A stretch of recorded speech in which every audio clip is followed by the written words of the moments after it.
Good morning friends. तो कैसे हो आप सब? आई होप आप सब बहुत अच्छे होंगे। तो आज का हमारा टॉपिक नंबर 4 रहेगा, जिसका नाम है नाथ साहित्य। तो चलिए शुरू करते हैं। बौद्ध सिद्धों में भोग की प्रवृत्ति बढ़ जाने के कारण उसमें अश्लीलता अधिक आ गई थी। इसी कारण कुछ सिद्धों ने प्रतिक्रिया स्वरूप अपना अलग संप्रदाय बना लिया। ये नाथ योगी कहलाए।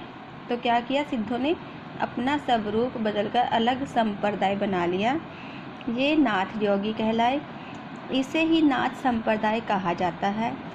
इन नाथपंथी योगियों की संख्या 9 मानी जाती है। इनमें से कौन कौन से हैं देखिए। आदिनाथ, मत्स्येंद्रनाथ, गोरखनाथ, गाहिनीनाथ, चरपटनाथ, चौरंगीनाथ, जलंधरनाथ, भरतनाथ और गोपीचंदनाथ। नाथपंथ साहित्य के परिवर्तक मत्स्येंद्रनाथ व गोरखनाथ ये प्रवर्तक हैं। नोट: भगवान शिव के उपासक जो थे, नाथों के द्वारा जो साहित्य रचा गया वही नाथ साहित्य कहलाए।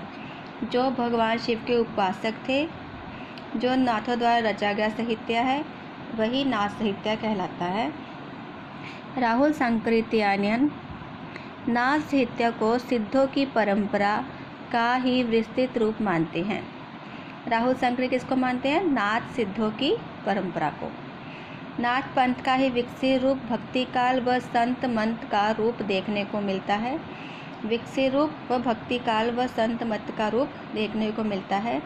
रचना काल: नाथ पंथ की अधिकांश रचनाएं गुरु गोरखनाथ के द्वारा लिखी गई। किसके द्वारा?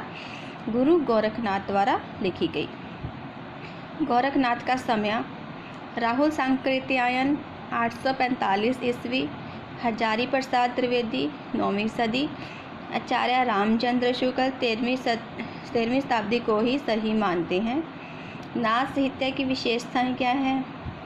इस साहित्य में नारी निंदा का सर्वाधिक उल्लेख देखने को मिलता है। मतलब नारी की निंदा बहुत ज़्यादा होती है। इस ज्ञान निष्ठा को पर्याप्त महत्व प्रदान किया गया है। बहुत ज़्यादा महत्व दिया गया ज्ञान निष्ठा को। इस साहित्य में मनोविकारों की निंदा की गई है। किसकी निंदा की है? मनोविकारों की निंदा की गई है।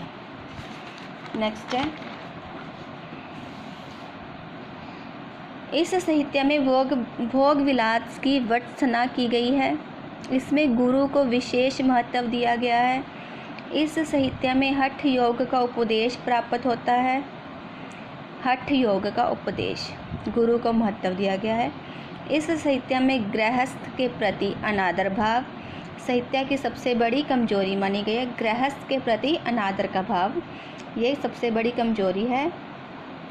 मन, प्राण, शुक्र, वाक और कुंडलिनी इन पांचों के संयम के तरीकों का राजयोग, हठ योग, व्रज्ञान, जप योग या कुंडली योग कहा गया है।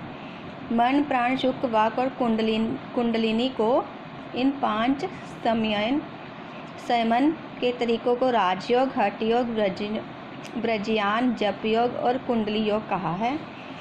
गोरखनाथ की रचनाएं: इनके ग्रंथों की संख्या 40 मानी जाती है।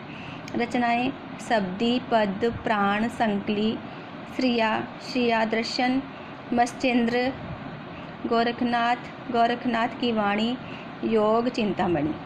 नोट: इनकी रचनाओं का वर्णन, विषय, गुरु महिमा, इंद्रिय निग्रह, प्राण साधना, शून्य समाधि, वैराग्य, मन साधना आदि का वर्णन मिलता है। गोरखनाथ हजारी प्रसाद त्रिवेदी। गोरखनाथ अपने युग के सबसे बड़ा नेता थे। ये किसने कहा है? हजारी प्रसाद त्रिवेदी जी ने कहा है। मिश्र बंधुओं ने इन्हें हिंदी का प्रथम गद्य लेखक माना है। हिंदी का प्रथम गद्य लेखक किसने माना? मिश्र बंधुओं ने। गोरखनाथ के 6 चक्रों वाला योग मार्ग हिंदी साहित्य ने चलाया। 6 चक्रों वाला योग मार्ग किसने चलाया? हिंदी साहित्य में। हजारी प्रसाद त्रिवेदी ने नागरी प्रचारणी सभा काशी के माध्यम से नाथ सिद्धों की वाणियों नामक पुस्तक का संपादन किया। किसका? नाथ सिद्धों की वाणियों का। किन्होंने? आचार्य प्रसाद द्विवेदी ने नागरी प्रचारणी सभा काशी के माध्यम से। नाथपंथ की स्थिति सिद्ध युग और संत युग के बीच मानी जाती है। इन नाथपंथी साधकों ने ब्राह्मणों, जाति पाति, गत भेद भाव, तीर्थ यात्रा, मूर्ति पूजा का खंडन किया। यही भावनाएं संत साहित्य में मिलती है। गोरखनाथ की रचना संग्रह डॉक्टर पीताम्बर दत्त बर्थवाल ने गोरखवाणी नाम से प्रकाशित किया है। ठीक है जी, तो यहाँ पे हमारा नाथ साहित्य खत्म होता है। क्या पढ़ा? नाथ साहित्य, रचनाकार, गोरखनाथ का समय, विशेषताएं और रचनाएं उनकी, सब विद्वानों के मत। ठीक है जी, तो आप इसको अच्छे से पढ़ लीजिएगा। Okay, bye bye.